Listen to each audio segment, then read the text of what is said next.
السلام علیکم ورحمة الله وبرکاته.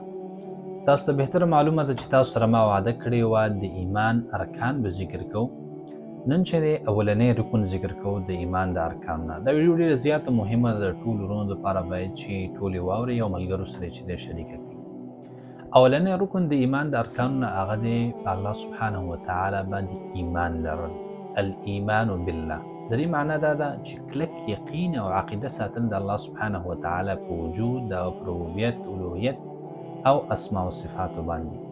د دې به لږ وضاحت وکړو چې ملګري په دې باندې پوه شي. ایمان بالله، په الله باندې ایمان لرل دا شاملېږي څلورو خبرو ته. چا چې په دې څلورو خبرو باندې ایمان راوړه نو دا انسان چې دی په حق سره مؤمن او کامل مؤمن شي. اول د دینه د الله سبحانه وتعالی په وجود باندې ایمان لرل، چې الله سبحانه وتعالی موجود دی. په دې باندې ډېر زیات دلایل دي، عقلي، فطري او شرعي خو ډېر زیات دي. هر فطرت چې دی سالم فطرت هغه د مني هغه به دی قائل دی چې الله سبحانه وتعالی موجود دی، د دې کائنات لپاره خالق شته دی. ځکه نبی کریم صلی الله علیه وسلم فرمای ما من مولود الا يولد على الفطره. بل حدیث کې راځي كل مولود يولد على الفطره. هر مولود چې دی انسان چې پیدا کیږي هغه په چی باندې پیدا کیږي؟ په فطرت باندې پیدا کیږي. فطرت چې اسلام، په اسلام دین باندې پیدا کیږي، د الله سبحانه وتعالی په وحدانیت باندې او د هغې په وجود باندې چې دی هغه یقین لري. بیا وروسته که پلار یهودي نو هغه یهودي شي، یا پلار نصراني شي، د هغې خوا او شا ماحول هغې باندې وروسته اثر کوي. دې وجه نه د جمهور علماو دا مذهب دی چې هر ماشوم هغه د بلوغ نه مخکې وفات شي نو هغه به جنت ته ځي، که هغه د یهودي بچی، که د نصراني بچی او که د مشرک بچی. وجه دا ده چې دا په اسلام باندې پیدا شوی دی. ځکه هر یو انسان چې پیدا کیږي هغه په اسلام او فطرت باندې پیدا کیږي. عقلي دلایل خو ډېر زیات دي د الله سبحانه وتعالی په وجود باندې. ځکه که موږ وګورو د کائناتو ته، د اسمانونو، د ځمکو ته، نو دا دلالت کوي په دې باندې چې دې لپاره یو خالق شته دی او دا یو چا پیدا کړي، دا دنیا، دا نظام چې دی. دې خبرې د الله سبحانه وتعالی په سورة طور کې اشاره کړې ده. ام خلقوا من غیر شیء ام هم الخالقون. آیا دیو پیدا کړی شوي دي بغیر د څه فایدې نه، او یا دیو پیدا کوونکي د خپلو ځانونو په خپله باندې دیو ځانونه پیدا کړي؟ دا خو ممکن نه ده چې یو انسان دې راولګي او هغه دې په خپل ځان پیدا کړي، یا یو بل مخلوق دې راولګي او هغه دې په خپله باندې ځان ایجاد کړي، په خپل ځان پیدا کړي. او نه دا حادثاتي طور چې دی دا شیونه پیدا شوي دي. نو پته ولګېدله چې دې دپاره یو خالق دی، او خالق څوک دی؟ هغه الله دی. هغه خالق دی چې دا ټول کائنات پیدا کړي دي. زه به تاسو ته یو مثال درکم. که یو انسان راولګي او هغه تا ته دا ووایي چې یو بنګله ده او په هغې کې چې دی ښایسته بنګله ده او باغونه دي او هغې کې فرشونه دي او هر قسم نعمتونه دي، او تا ته څوک ووایي چې دا په خپله باندې پیدا شوې ده، ته مني؟ نه. یا ته ویم چې دا د حادثې په ضمن کې دا راغلی، یو حادثه وشوه دا بنګله جوړه شوه، ته مني؟ نه. نو چې څنګه ته یو بنګله نه منې، ستا ذهن دا نه مني چې یو بنګله دې په خپله جوړه شي، نو دا دومره غټ کائنات چې جوړ شوي دي، دا ځمکې، اسمانونه، دا نظام چې چلیږي، دا ورځ شپه، نور سر راخیږي، ماښام ډوبېږي، بغیر د پیدا کوونکي، دا خو سالم عقل چې دی دا نه مني. دویم چې دی محترمو، هغه ایمان لرل الله سبحانه وتعالی په ربوبیت باندې، چې هغه وحده لا شریک ذات دی او د هغې لپاره کوم مددګار نشته دی. الله مالک دی، خالق دی، رازق دی، پیدا کوونکی دی ټولو کائناتو، او د هغه په کارونو کې هغې سره څوک شریک نشته دی. په دې به د مسلمان عقیده او یقین. الله فرمایي قل من یرزقکم من السماء والارض امن یملک السمع والابصار ومن یخرج الحی من المیت ویخرج المیت من الحی ومن یدبر الامر فسیقولون الله فقل افلا تتقون. الله سبحانه وتعالی رازق ذات دی. دا اسمانونه، دا ځمکې، دا څومره کائنات چې دا چا پیدا کړي؟ دا الله سبحانه وتعالی. نو دا دویم جز دی چې ستا به ایمانی په دې باندې. دریم، د الله سبحانه وتعالی په الوهیت باندې به ستا ایمان وي چې الله حق ذات دی او د سره بل شریک نشته دی. چې الله سبحانه وتعالی کله ته ایمان په دې راوړو چې الله سبحانه وتعالی دا ټول کائنات پیدا کړي دي، ځمکې، اسمانونه، تی پیدا کړی، زی پیدا کړی، عبادت به چا کیږي؟ دغه رب ذات کیږي. لا اله الا الله معنا دا ده لا معبود بحق الا الله. معبود بر حق څوک دی؟ الله. عبادت به چا کېدلی شي؟ صرف د یو الله. والهکم اله واحد لا اله الا هو الرحمن الرحیم. اله ستاسو اله یو دی، لا اله نشته دی بل سوا د الله نه بل اله مگر دغه الله دی چې رحمان دی رحیم دی. نو د مؤمن به عقیده په توحید الوهیت باندې د الله سبحانه وتعالى الوهیت باندې به ایمان او عقیده وي. څلورم د الله سبحانه وتعالى په اسماء او صفات باندې هغه اسماء او صفات کوم چې الله سبحانه وتعالى د ځان لپاره قرآن کریم کې ثابت کړي او یا رسول الله صلی الله علیه وسلم هغه لره په صحیح احادیثو کې ثابت کړي بغیر د تأویل تعطیل او د تحریف او د تکییف او تمثیل نه. د الله سبحانه وتعالى خیسته نومونه دي، خیسته صفتونه دي، د کمال صفتونه دي الله سبحانه وتعالى لره، ټول صفتونه د کمال دي. نو مؤمن به دا عقیده او دا یقین وي په دې باندې او په دغه اسماء او دغه صفتونو کې به هغې سره څوک شریکوي نه. نو دغه څلور شیانو باندې چې کله مؤمن عقیده او ایمان راوړي نو دا کامل مؤمن او په حق سره مؤمن چې دی جوړېدلی شي. السلام علیکم ورحمة الله وبرکاته. موږ د ایمان ارکان شروع کړي او هغې کې موږ اولنی رکن ویلی او نن چې د ایمان د ارکانو نه دویم رکن وایو چې هغه په ملایکو باندې ایمان لرل پکار دي. سوال دا دی چې په ملایکو څنګه ایمان ولرو؟ ملائک چې دي دا د الله سبحانه وتعالى د مخلوقاتو نه یو مخلوق دی.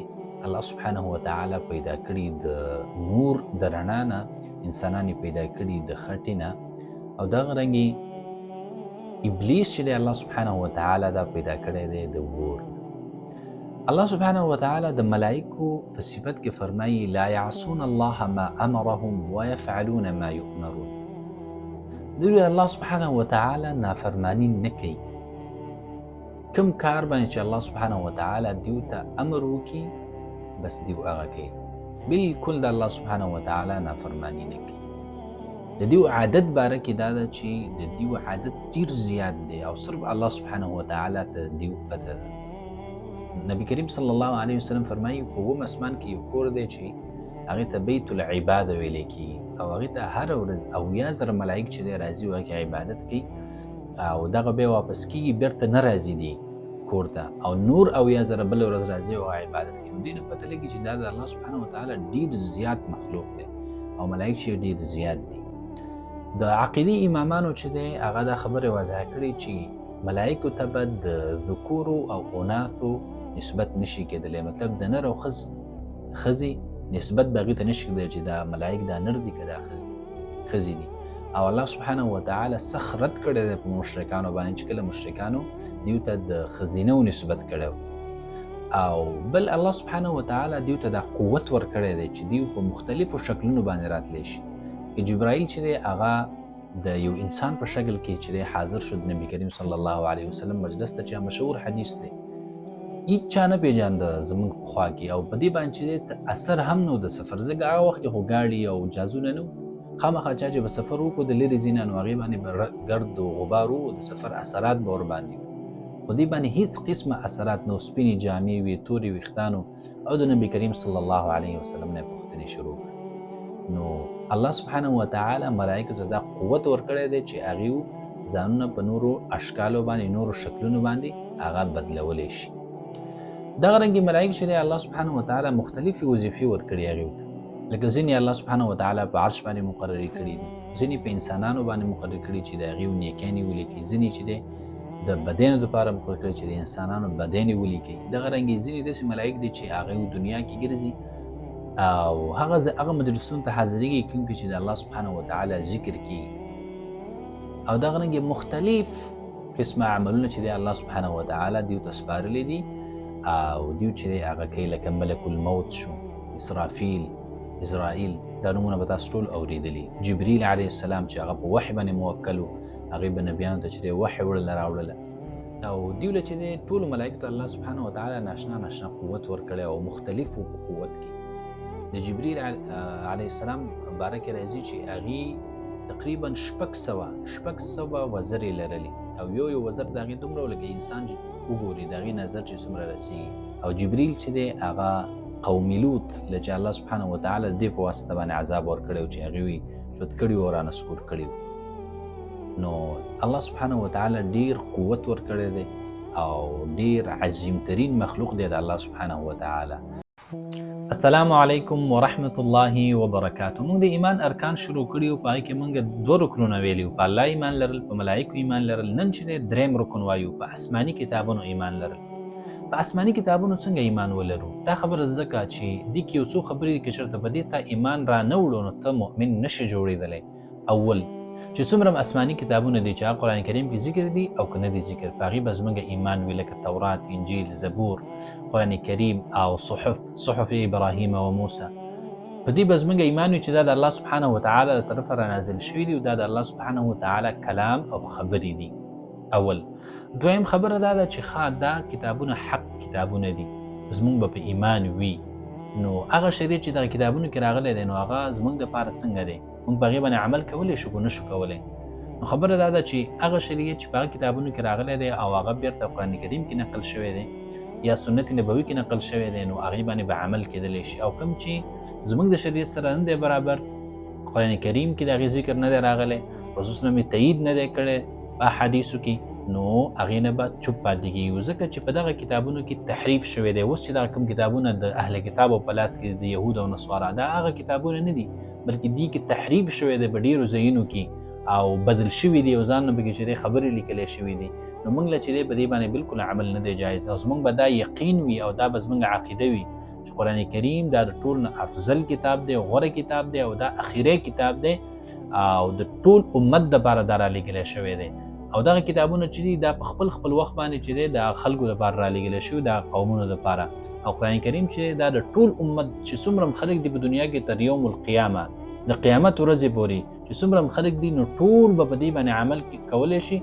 او دغه کتابونه چې دي دا په دې باندې منسوخ دي، زموږ به صرف په هغې باندې ایمان اجمالي وي.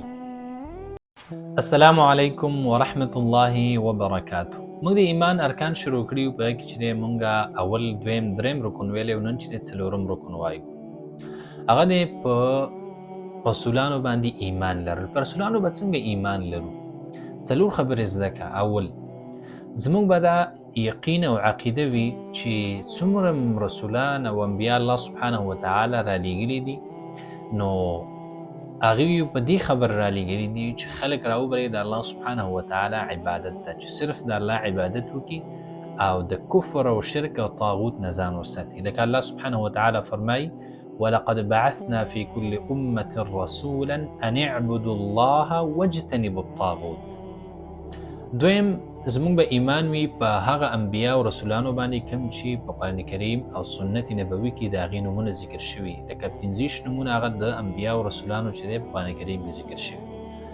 او دغه شان زموږ به ایمان وي په هغه انبیا او رسولانو باندې هم چې د هغې نومونه په قرآن او سنت کې نه دي ذکر شوي، لکه الله سبحانه وتعالی فرمایي ولقد أرسلنا رسلا من قبلك منهم ما قصصنا عليك ومنهم من لم نقصص عليك. دریم، زموږ به دا ایمان او عقیده وي چې محمد صلی الله علیه وسلم دا اخرانی نبی دی، لا نبی بعده، وروسته د ده نه بل نبی نه راځي. لکه الله سبحانه وتعالی فرمایي ما كان محمد أبا أحد من رجالكم ولكن رسول الله وخاتم النبيين.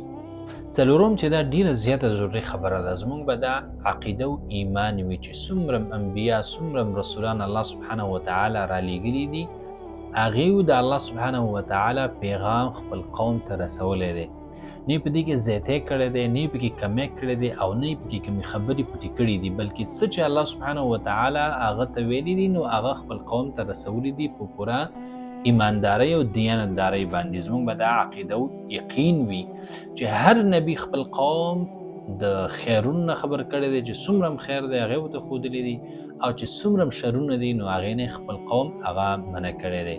لکه الله سبحانه وتعالی فرمایي فهل على الرسل الا البلاغ المبین. چې کله یو انسان په دې باندې خپل عقیده جوړه کړي نو دا کامل مؤمن جوړېدلی شي. السلام علیکم ورحمت الله وبرکاته. موږ د ایمان ارکان ذکر کول او په هغې کې چې دی موږ 4 ارکان ذکر کړي. نن چې دی 5م رکن ذکر کوو چې هغه په ورځ د آخرت ایمان لرل دي. په ورځ د آخرت څنګه ایمان ولرو او هغه کم کارونه دي باید چې مؤمن مسلمان په هغې باندې ایمان ولري. مخکې دې نه دې خبرې ته راځو چې په مخ د ځمکه باندې ډېر خلک هغه داسې دي چې هغې د ورځ د آخرت نه انکار کړی دی. دې وجې نه په ځمکه کې فسادات ډېر زیات دي او شرک او کفر او چې څومره شرونه او څومره فسادونه دي هغه د دې وجې نه دي چې دوی په ورځ د آخرت ایمان نه لري، په حساب کتاب ایمان نه لري. الله سبحانه وتعالى فرمایي ويقول الإنسان أإذا ما مت لسوف أخرج حيا. انسان دا وایي چې زه کله مړ شمه نو بیرته به زه راویستلی کېږم ژوندی، نو مطلب زه به د مرګ نه وروسته ژوندی کېږم. انسان دا خبره کوي، دا فکر او سوچ کوي. اولا يذكر الإنسان أنا خلقناه من قبل ولم يك شيئا. انسان دا نه یادوي چې هغه موږ پیدا کړو مخکې د دې نه او دا هیڅ شی نه و، هیڅ شی نه و او موږ پیدا کړو. نو دوباره پیدا کول ولې موږ ته سخت دي؟ الله سبحانه وتعالی په هر شي باندې قادر دی چې ته نوي او پیدا یې کړې نو دوباره تا نشي پیدا کولی. بیا د هغه کسانو عذاب او د هغه کسانو سزا بیانوي څوک چې په ورځ د آخرت باندې انکار کوي، څوک چې د حساب او کتاب نه منکر دي. فوربک لنحشرنهم والشیاطین ثم لنحضرنهم حول جهنم جثیا. الله فرمایي ستا په رب مې دې قسم وي چې زه به دوی راجمع کړمه او شیطانانو لره د جهنم شاوخوا او دیو به چې دی په زنګونانو باندې پراته ذلت کې به دا د هغه خلکو سزا ذکر کړي چې کوم په ورځ د آخرت باندې ایمان نه لري. نو او دا خلک دا فکر کوي چې موږ داسې عبث پیدا شوي یو، بس وخوره وڅکه او ژوند وکړو چې څه دې زړه غواړي او بیا چې دی مړ شوي نو هېڅ نشته. نه داسې نه ده، حساب کتاب موجود دی. او الله سبحانه وتعالی دا انسانان چې دا عبث نه دي پیدا کړي، بې فایدې نه دي پیدا کړي، بلکې د دې کور نه بیا چې دی بل کور ته انتقالوي چې هغې ته ورځ د آخرت وایي او په هغه ورځ باندې انسانان به دوه ډلې کېږي.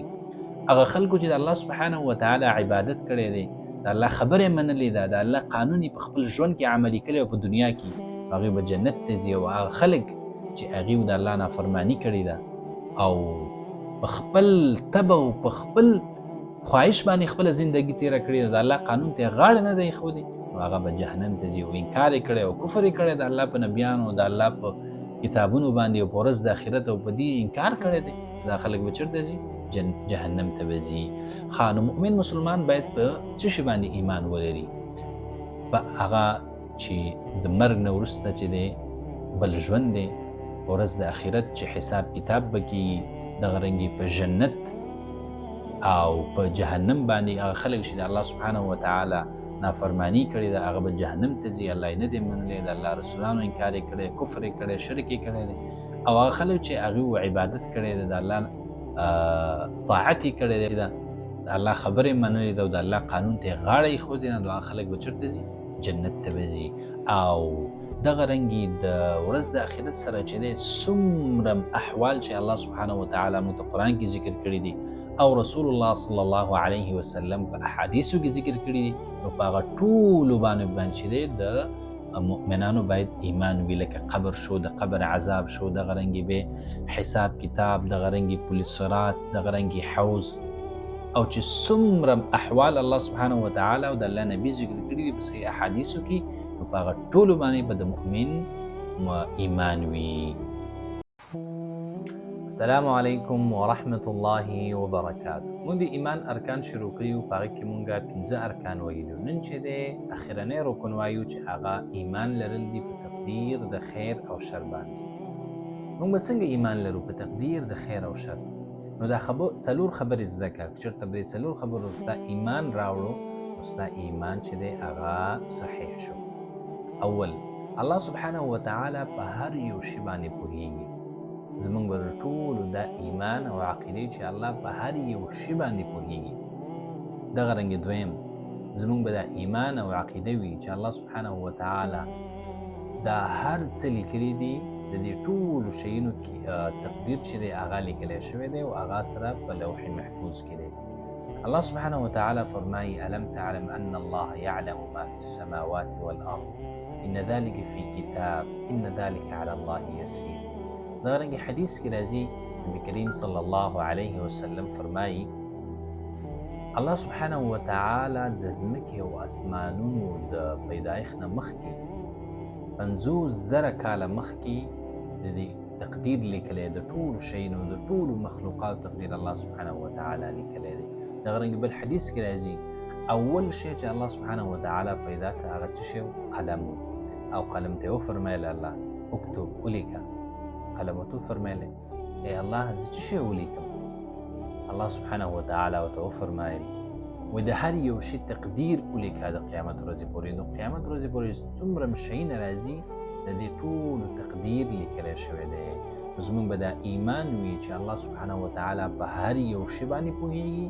دویم دا ټولو شیانو تقدیر چې الله سبحانه وتعالی هغه لیکلی دی. دریم زموږ به دا ایمان وي چې دا څومره کائنات دي دا د الله سبحانه وتعالی په مشیت او اراده باندې الله سبحانه وتعالی په اراده باندې دا چلیږي.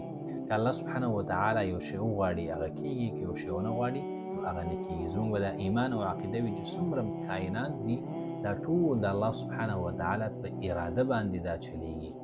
څلورم زموږ به دا ایمان او عقیده وي چې دا ټول کائنات الله سبحانه وتعالی پیدا کړي دا د الله سبحانه وتعالی مخلوق دی. الله فرمای الله خالق كل شيء وهو على كل شيء وكيل. نو خلاصه دا شوه چې زموږ به دا عقیده او ایمان وي که چېرته دا ټول خلق را پاڅېږي او تا ته یو ضرر در رسوي نو تا ته ضرر نشي در رسولی مګر هغه چې تا ته الله سبحانه وتعالی لیکلی. او که چېرته دا ټول خلق را پاڅېږي او غواړي تا ته فایده در ورسوي تا ته فایده نشي در رسولی مګر هغه چې الله سبحانه وتعالی تا ته لیکلی. او په اخره کې دا خبره زده کړئ چې الله سبحانه وتعالی انسان ته دوه لارې ښودلې دي، هم د خیر لارې او د ښودلې ده، هم د شر لارې او د ښودلې ده. او الله سبحانه وتعالی د انسان ته طاقت ورکړی دی او دا اختیار یې ورکړی چې ته کومه یوه غوره کړې. او دې لپاره پیغمبران را لیږلي دي، آسماني کتابونه را لیږلي دي چې انسانانو ته دا خبره واضحه کړي چې دا لار دا ستاسو د نجات لاره ده او په دې سره به تاسو خپل رب ته رسیږئ. او دا لار چې ده دا لار د هلاکت ده او په دې سره تاسو تباه او بربادېږئ. نو الله سبحانه وتعالی انسان ته اختیار ورکړی دی چې ته اوس کومه لار غوره کړې. انا هدیناه السبیل اما شاکرا و اما کفورا. او د دې وضاحت یې ورته کړی چې د دې لار باندې که ته ځې نو انجام یې دا دی او که چې ته په دې لار ځې نو انجام یې دا دی.